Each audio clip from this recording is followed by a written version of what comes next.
Բարի լույս, 2026-31 թվականների ծրագիրը ավելի շատ կարելի է համարել կոնֆլիկտածին ծրագիր, քան պետության համար հեռանկարային ծրագիր։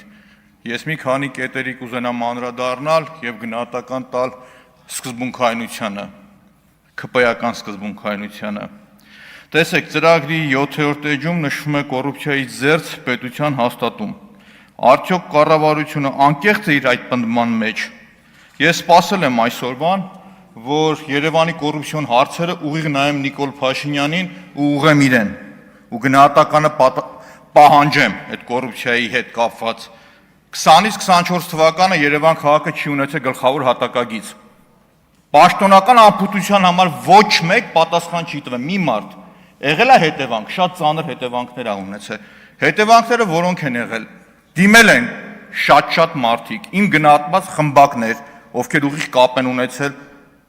քաղաքային իշխանության եւ դատական համակարգի հետ։ Դիմել են քաղաքապետարան, ասել են, «Էս հողը կտաք ինձ»։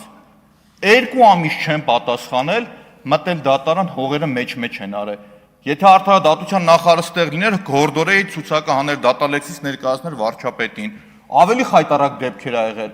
Մուտք են արել դատարան, չեն ստորագրել տակը։ Դատարանն ասել է ճշտեք հետ տվեք։ Երկրորդ անգամ նորից չեն ստորագրել, մուտք են արել ու Երևանի հողերը մեջ են արել։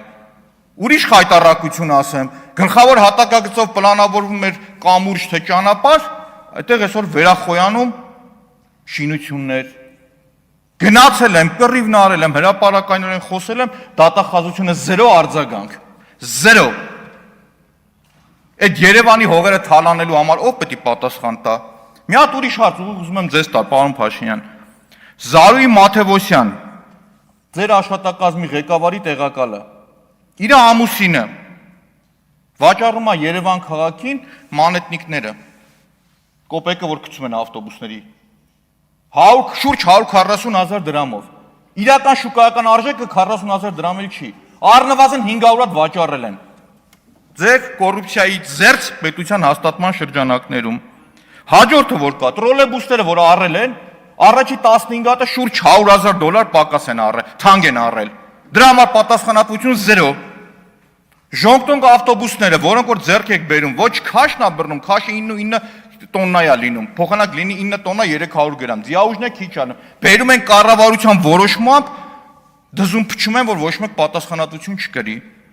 Հաջորդը որ կա, այդ հիշում եք, որ հեծանիվ քշեցիք պրոբկի մեջ ընկաք։ Մի հատ կառույց ստեղծեցին, Երևանի երթևեկության կառավարման չգիտեմ ինչ կառույց։ Տնօրենը Էդուարդ Այվազյանն է։ Պարզվում է, Էդուարդ Այվազյանը շատ ջերմ հարաբերություններ ունի Տիգրան Ավինյանի հետ։ Ասում են իր դվայորդնի քրոջ ամուսինն է։ Դրանից առաջ էլ Ինշին ՍՊ-ի հիմնադիրն է, որը գովազդներ էին տվել, գովազդային վահանակներ էին տվել Երևանին։ Այդ 1.8 միլիոն դրամ աշխատավարձ ստացող մարդը ինչ օգուտ է տվել խցանումներին։ 0 օգուտ։ Հաջորդը որ կա, ես խոսում եմ դղյակներից ու հատուկ ուզում եմ անդրադարձ կատարեմ, որ պետական չինովնիկն է անվտանգության աշխատողներով հանդերձ ապրում Վագնի թաղամասում դղյակում։ Կարող է պարզվում ԱԱԾ տնօրեն Սիմոնյան Անդրանիկն է։ Չէ, հարց եմ տալիս ես։ Իսկ Սիմոնյան Անդրանիկ առավոտ շուտ Ալֆային ուղարկելու 3 անչափահաս երեխաներով տուն, մի հատ Ալֆային ուղարկեն տեսնեն Վագնի թաղամասում, որ այսօրվա գործող չինովնիկն է ապրում, ում անվտանգությունը առավոտ շուտ մի քանի օր գնացեք կանգնել տեսել եմ։ Ուղղակի գնահատում եմ իրավական, այդ իրավունք ունեմ գնամ նկարելու հրապարակելու, թե չէ։ Այդ չի ձեր կոռուպցիայի դեմ պայքարը։ Հաջորդը Վագնի թաղամասից խոսեցի, ակնկալում եմ Սերան Օհանյանին հիշեք։ Մտեք հաջորդիվ։ Մյուսը գրել եք Հայաստանի ազգային տիեզերական կարողությունների զարգացում։ Ակամայից հիշեցի 2 ֆանտաստիկ ձեր ծրագիր։ Այս նախորդ Armsat-1 Արբանյակը, որը կառավարության ապրիլ 15, 2022 թվականին կառավարության որոշմամբ հաստատել է 3.3 միլիարդ դրամ, ուղիղ հարց են ուղղել Մխիթար Հայրապետյանին, ասել են գործ է հարուցվել։ Ոչ մի պատասխան, մամուլ էլ պտտվում է, որ հերթական մսխումն է։ Ակամայից հիշեցի Անիֆը։ Սերգեյ Բագրատյանը ստեղից որ խոսում էր, ես ակնկալում էի խոսար քննչական կոմիտեն այնուամենայնիվ գործակար է ձեր վրա, թե այդ 1.5 միլիարդ դրամը վնաս եք տվել պետությանը։ Հաջորդը խոստացել եք 6% տնտեսական աճ։ Ստեղ Եղոյանին, Աղաջանյանին ու Սիսակ Գաբրելյանին խորհուրդ կտամ ուշադիր լսեք Նիկոլ Փաշինյանի խոսքերը։ Երբ որ Նիկոլ Փաշինյանը բացատրում է, ոնց են անշարժ գույքի շուկայում 15000 գործար, ես գնահատել եմ 9000-ը Ռուսաստանից եկած մարդիկ են, այդ բոլոր տվյալներով հանդերձ։ Գնահատել է պղնձի գնի, ոնց է ազդում, որ չեք կարողանում հասկանալ արտաքին էֆեկտը ոնց է ազդում։ Հաջորդը 125000 նոր աշխատատեղերը, կարծում եմ կասկածի տակ պիտի դնեմ այս թվերը, որ հրապարակել եք։ Ու ասեմ ինչի համար, խոսում եք 300,000 աշխատատեղ ստեղծել, բայց աղքատությունը մեր մնացել է նույն մակարդակի վրա, 1%-ի տարբերություն։ Այնինչ խոսք եք տվել 50% կրճատում, չեք իրականացրել, դրա համար քաղաքական պատասխանատվություն չի եղել։ Խոսում եք 10 ջրամբարների կառուցման մեկնարկի մասին, 21-ին խոսք եք տվել 15-ը, վեդին շուտվանից ա եղել, որ մի հատ վեդի ունեք, իսկ խայտարակ վիճակա կապսի ջրամբարի պատկերը, շուրջ 130 միլիոն դոլարի բյուջե ա եղել, ոչ մի աշխատանք չկա, վարկային միջոցներ, ով ա տերը, քաղաքացին մեր։ Հաջորդ կետը, որ ուզում եմ անդրադարձ կատարել, որ 8 տարի 8 միլիարդ դոլար պարտք եք վերցրել, Երևանում 15000 երեխա հերթի մեջ սպասում որ մանկապարտեզ գնա։ 23 թվականից կռիվ եմ տվել, որ գնացեք հետ բերեք այդ մանկապարտեզները, կաշկանդված չեմ քննադատելու առնողին, ծախողին էլ հետ չբերողին էլ։ Ոչ մի քայլ չի արել, ոչ մի քայլ։ 3 տարի կռիվ եմ տվել, իմ ձեռը գործիքակազմը չի եղել։ Հաջորդը, դա սուտ էր, հրապարակումը չեղավ։ Հաջորդը ապօրինի գույքի հետ կապված, այո, ով թալանելա պետք է բերի հետ դնի։ Ով թալանելա պետք է հետ բերի դնի, ու ես կաշկանդված չեմ դա ասելու։ Շարունակություն ասեմ, երբևիցե ապօրինի գույքը չպիտի դառնա մահակ ընդդիմադիր կարծիք ունեցողի համար։ Երբևիցե։ Երբ որ բանակը քննադատում եք, որոշ մարդկանց դառը հիշողության մեջ